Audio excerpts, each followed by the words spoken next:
नमस्कार साथियों। तो स्वागत है आप सभी का आपकी अपने YouTube चैनल भैया जी स्टडी में। तो साथियों कैसे हैं आप सभी? बढ़िया एकदम। तो चलिए शुरू करते हैं आज का अपना वीडियो। तो साथियों हम पढ़ रहे थे डायरेक्ट एंड इनडायरेक्ट स्पीच। इसमें हमने पार्ट 1 देख लिया था, आज हम देखेंगे पार्ट 2। ठीक है, और हमने आपको बताया था पार्ट 2 में पढ़ेंगे हम असर्टिव सेंटेंस में डायरेक्ट से इनडायरेक्ट डालने के नियम। ठीक है, तो असर्टिव सेंटेंस पढ़ेंगे आज हम। सेंटेंस ठीक है, सबसे पहले जो असर्टिव सेंटेंस होते हैं वो दो प्रकार के होते हैं। ठीक है, पहला अफर्मेटिव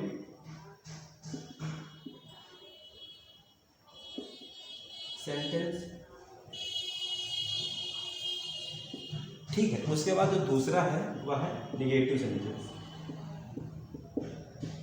निगेटिव सेंटेंस। तो इन्हीं वाक्यों पर आधारित हम डायरेक्ट से इनडायरेक्ट स्पीच में बदलने के नियम देखेंगे। ठीक है, एंड अफर्मेटिव सेंटेंस और नेगेटिव सेंटेंस। ठीक है, यह असर्टिव सेंटेंस है जो कि दो प्रकार के होते हैं, पहला अफर्मेटिव सेंटेंस, दूसरा नेगेटिव सेंटेंस। इसी पर आधारित हम डायरेक्ट से इनडायरेक्ट में बदलने के नियम देखेंगे। ठीक है, तो चलिए इसके आगे हम देखते हैं डायरेक्ट से इनडायरेक्ट स्पीच में बदलने के नियम। ठीक है, तो साथियों चलिए देखते हैं असर्टिव सेंटेंस में डायरेक्ट से इनडायरेक्ट स्पीच में बदलने के नियम। डायरेक्ट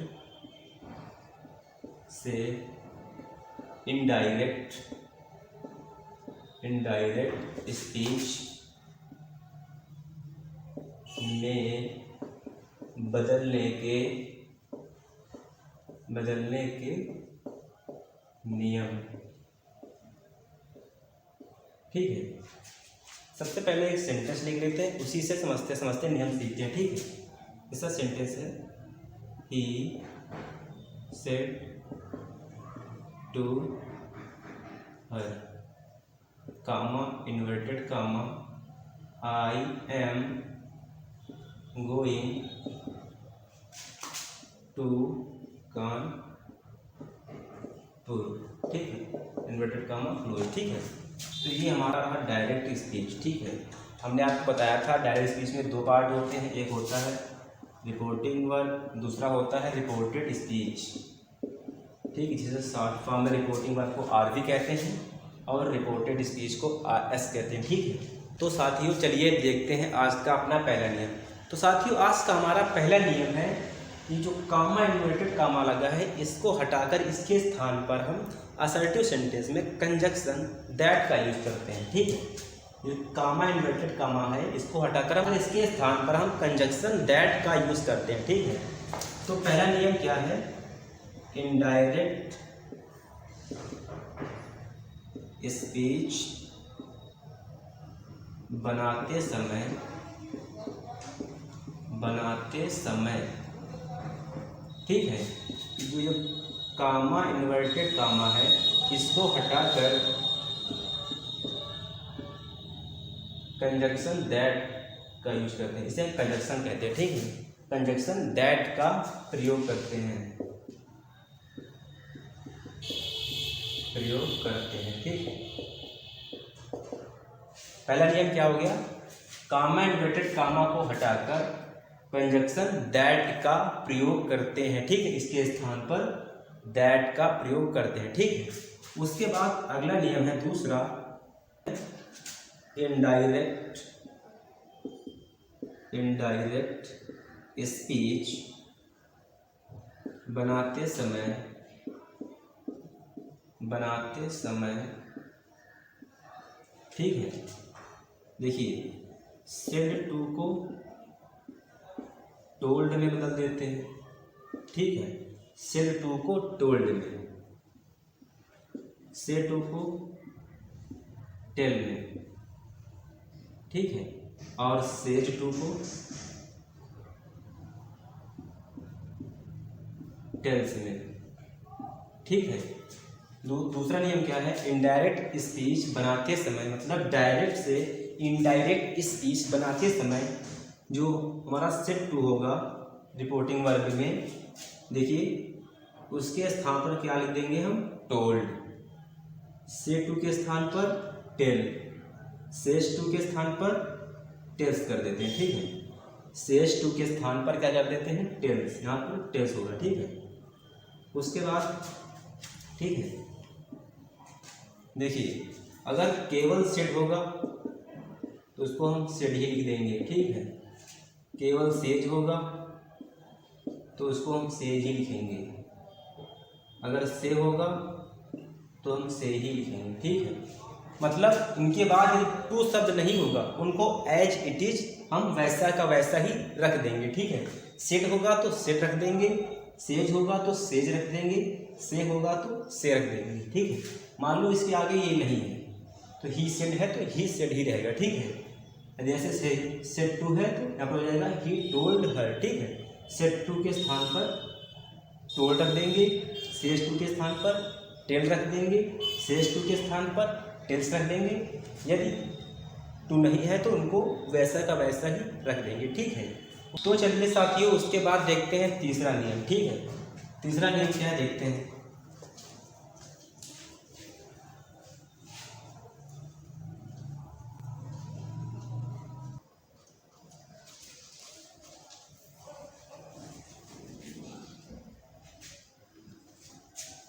चलिए उसके बाद देखते हैं तीसरा नियम।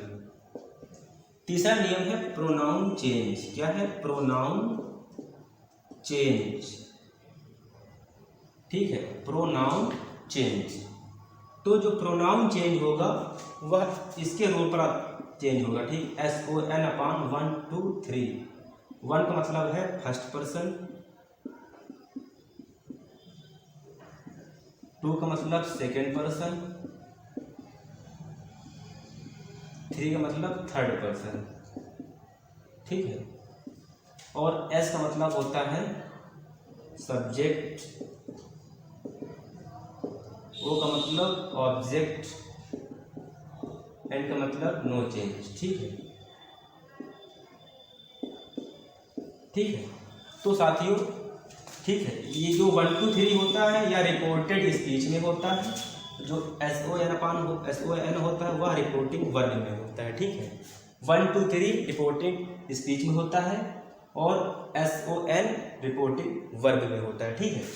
तो साथियों जो रिपोर्टेड स्पीच का फर्स्ट पर्सन होगा, ठीक है, कौन सा फर्स्ट पर्सन, वह चेंज होगा रिपोर्टिंग वर्ब के सब्जेक्ट के अकॉर्डिंग, ठीक है।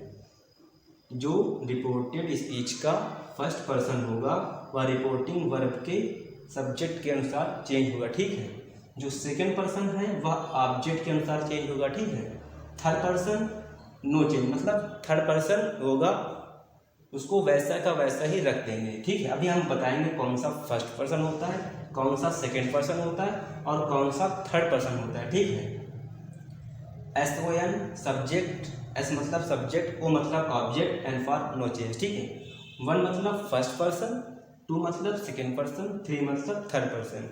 First person change into subject, second person change into object, third person change मतलब नो चेंज, ठीक है। First person change into reporting verb के सब्जेक्ट के अनुसार, second person change into reporting verb के ऑब्जेक्ट के अनुसार, थर्ड पर्सन नो चेंज, ठीक है साथी। उसके बाद देखते हैं फर्स्ट सेकेंड थर्ड पर्सन, ठीक है। तो चलिए अब देख लेते हैं क्या होता है फर्स्ट पर्सन, सेकेंड पर्सन और थर्ड पर्सन, ठीक है। ऐसे एक बना लीजिए पर्सन एक, ठीक है, इधर डाल लीजिए सब्जेक्टिव केस, केस इधर डाल लीजिए ऑब्जेक्टिव केस, इधर डाल लीजिए पॉजेसिव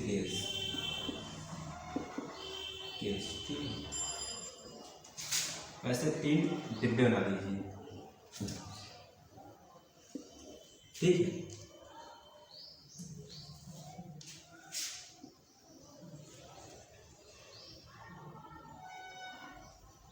ठीक है, ऐसे बना लीजिए।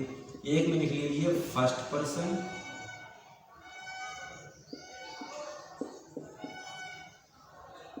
एक में लिख लीजिए सेकेंड पर्सन, एक में लिख लीजिए थर्ड पर्सन, ठीक। देखिए जो फर्स्ट पर्सन में आता है वो है आई और वी, ठीक है। आई और वी किस केस में होते हैं?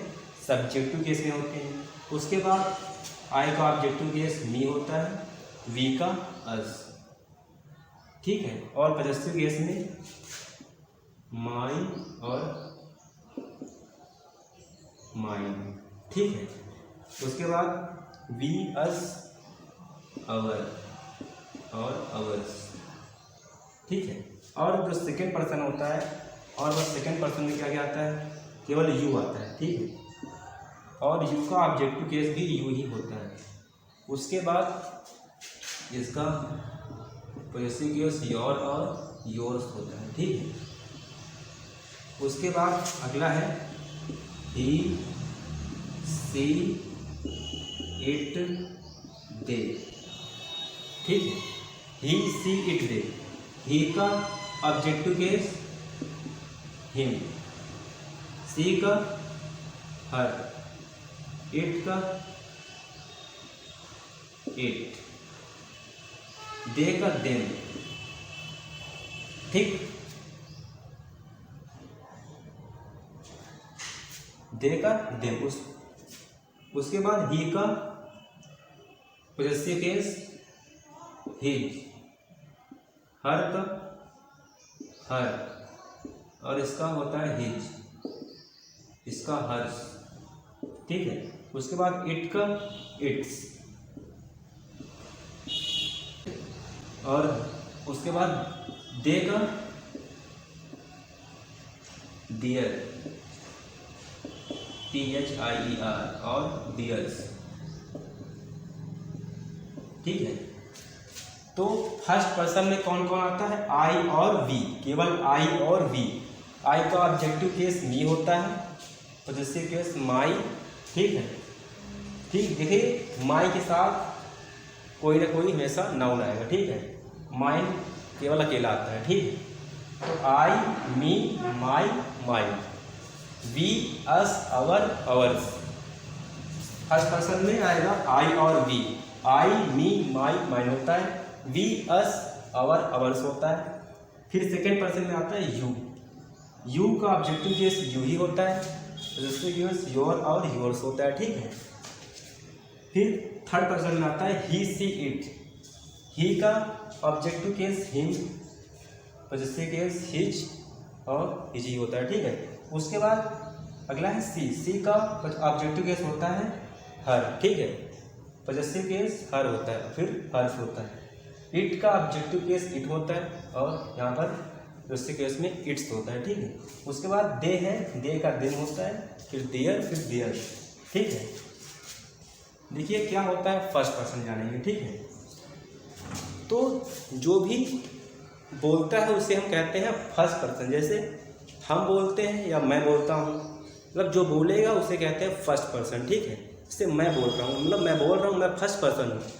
उसके बाद हम बोल रहे हैं, बोलेंगे तो हम ही तो बोलेंगे ना। तो आई और जो बोलेगा फर्स्ट पर्सन, बोलने वाला, तो बोलने वाले को हम क्या कहते हैं? फर्स्ट पर्सन, ठीक है। और सेकंड पर्सन कौन होता है? जो हमारी बात को सुनता है, ठीक है, सुनने वाला, ठीक है, उसे हम क्या कहते हैं? Second person. और जो थर्ड पर्सन होता है, जो फर्स्ट पर्सन सेकंड पर्सन से जिसके विषय में बात कर रहा होता है, उसे हम कहते हैं थर्ड पर्सन, ठीक है। फर्स्ट पर्सन सेकंड पर्सन से जिसके विषय में बात कर रहा होता है, उसे हम क्या कहते हैं? Second person. जैसे मैं आपसे कुछ कह रहा हूँ किसी के विषय में, तो जिसके विषय में हम कह रहे हैं वह होगा थर्ड पर्सन। जैसे उसके विषय में तो ही, लड़की है तो सी कर देंगे, उनके विषय में दे कर देंगे। मतलब देखिए third person he, she, it, they, ये आ गया थर्ड पर्सन में, ठीक है। फर्स्ट पर्सन बोलने वाला, आई और we, second person you, third person he, she, it, they, ठीक। तो देखिए जो फर्स्ट पर्सन चेंज होगा वह सब रिपोर्टिंग वर्ग में के जो सब्जेक्ट होगा उसके अनुसार चेंज होगा। मान लीजिए आई यहाँ पर कौन सा पर्सन है? फर्स्ट। देखिए तो आई को हटा देंगे, उसके स्थान पर क्या आएगा? रिपोर्टिंग वर्ब का सब्जेक्ट। देखिए तो आई के स्थान पर इसको हम यहाँ पर कर देंगे, ठीक है। कब? जब डायरेक्ट से इनडायरेक्ट स्पीच बनाएंगे तब, ठीक है। तो आई के स्थान पर यहाँ पर क्या कर देंगे, हम ही कर देंगे, ठीक है।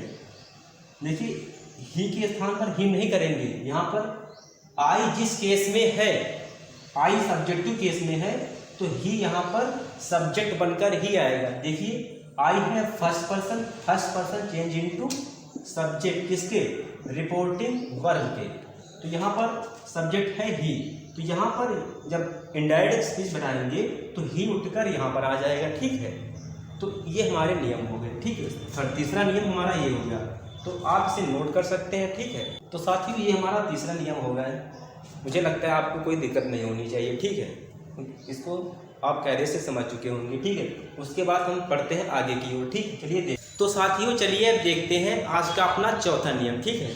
तो हमारा चौथा नियम है साथियों, ये जो चौथा नियम है यह बहुत ही इम्पॉर्टेंट है, ठीक है। तो आप इसको ध्यान से सुनिएगा और समझिएगा और लिखिएगा, ठीक है। जो चौथा नियम है वह क्या है, ध्वनि, ठीक है। जब डायरेक्ट स्पीच का जो रिपोर्टिंग वर्ब है वह प्रेजेंट या फ्यूचर टेंस में होगी तो रिपोर्टेड स्पीच के टेंस में कोई भी परिवर्तन नहीं होगा। क्या बताया, डायरेक्ट स्पीच में जो रिपोर्टिंग वर्ब है वह प्रेजेंट टेंस या फ्यूचर टेंस में यदि होगी तो रिपोर्टेड स्पीच के टेंस में कोई भी परिवर्तन नहीं होगा। क्या बताया, यदि डायरेक्ट स्पीच में आरवी मतलब रिपोर्टिंग वर्ब प्रेजेंट या फ्यूचर टेंस में होगी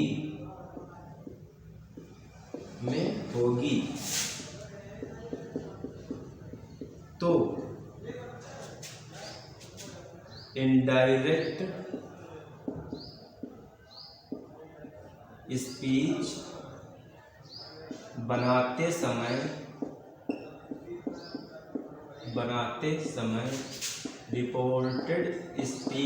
रिपोर्टेड स्पीच के टेंस में कोई परिवर्तन नहीं होगा, ठीक है। तो अगला नियम क्या है, यदि डायरेक्ट स्पीच में रिपोर्टिंग वर्ब प्रेजेंट या फ्यूचर टेंस में होगी तो इनडायरेक्ट स्पीच बनाते समय रिपोर्टेड स्पीच के टेंस में कोई परिवर्तन नहीं होगा, ठीक है। तो साथियों सेंटेंस लिखकर समझते हैं और अधिक आपको समझना है। जैसे सेंटेंस आ जाए, he says to me, comma inverted comma, I am going to Kanpur,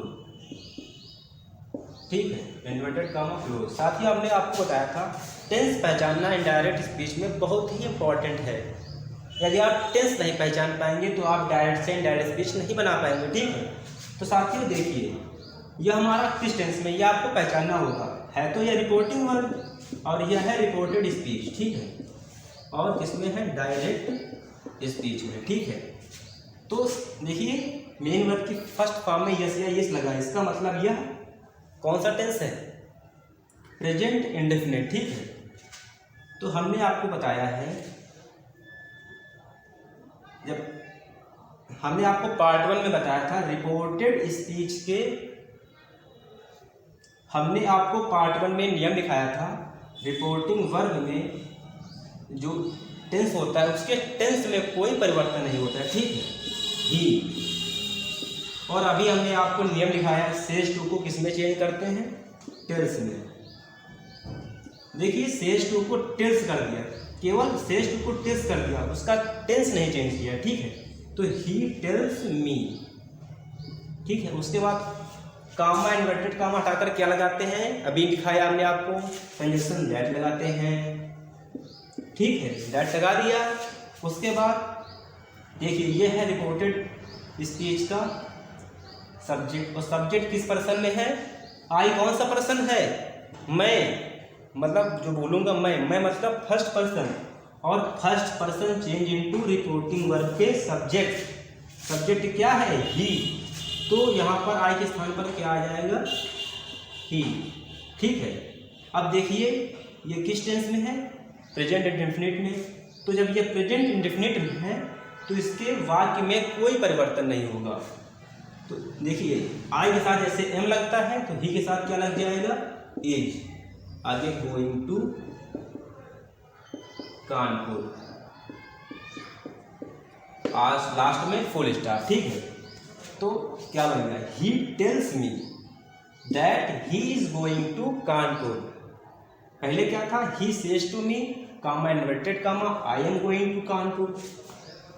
तो उसका डायरेक्ट इनडायरेक्ट स्पीच क्या बन गया? He tells me that he is going to Kanpur. देखिए सेज टू को टेल्स में चेंज कर दिया, मी को एज इट इज रख दिया, क्योंकि इसके केवल टेंस में परिवर्तन नहीं करते हैं, वो सेज टू को टेल्स कर देते हैं। ठीक है, उसके बाद कामा इन्वर्टेड कामा हटाकर कंजक्शन दैट लगा दिया। ठीक है, आई फर्स्ट पर्सन है हमारा, first person change into subject. ठीक है, सब्जेक्ट क्या है? ही रख दिया। आपको बताया था इनडायरेक्ट स्पीच में जो रिपोर्टेड स्पीच होती है, उसका पहला लेटर हमेशा इस्तेमाल होता है आई और प्रॉपर नाउन को छोड़कर।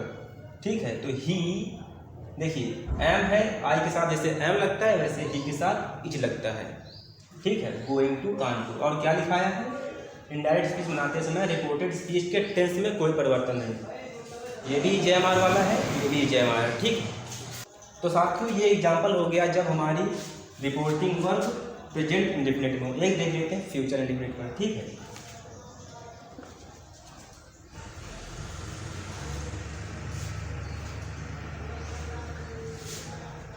देखिए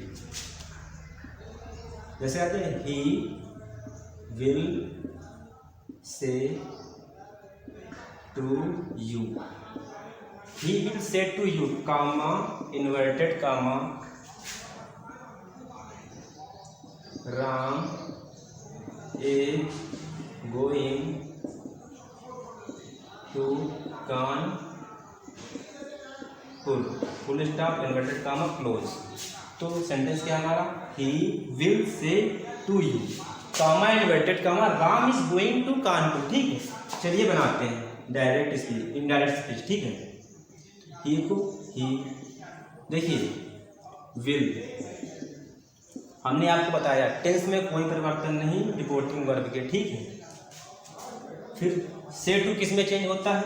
टेल में, से टू चेंज इनटू टेल में। ठीक है, यू, कामा इन्वर्टेड कामा हटाकर कंजक्शन दैट लगा दिया। उसके बाद राम थर्ड पर्सन है, नो चेंज, और प्रॉपर नाउन हमेशा थर्ड पर्सन ही होता है। फिर राम इज लगा है, इज ही लगाएंगे क्योंकि जब डायरेक्ट स्पीच में आर वी प्रेजेंट या फ्यूचर में हो तो डायरेक्ट स्पीच बनाते समय रिपोर्टेड स्पीच के टेंस में कोई परिवर्तन नहीं। तो Ram is going to Kanpur, full stop, ये हमारा बन गया। He will tell you that Ram is going to Kanpur. Sentence क्या था? He will say to you, comma inverted comma, Ram is going to Kanpur inverted comma close. ठीक है, तो बन क्या गया? He will say to tell, you को यू कर दिया, फिर कंजक्शन आई कामा इन्वर्टेड कामा डालकर दैट लगा दिया। ठीक है, Ram is going to Kanpur. ठीक है, तो साथियों ये हमारा इसका एग्जाम्पल हो गया। ठीक है, तो साथियों आज के लिए इतना ही रखते हैं। ठीक, इसी से आगे की शुरुआत करेंगे। ठीक है, तो साथियों आज के लिए इतना रखते हैं, मिलते हैं अपने अगली वीडियो में, तब तक के लिए जय हिंद साथियों।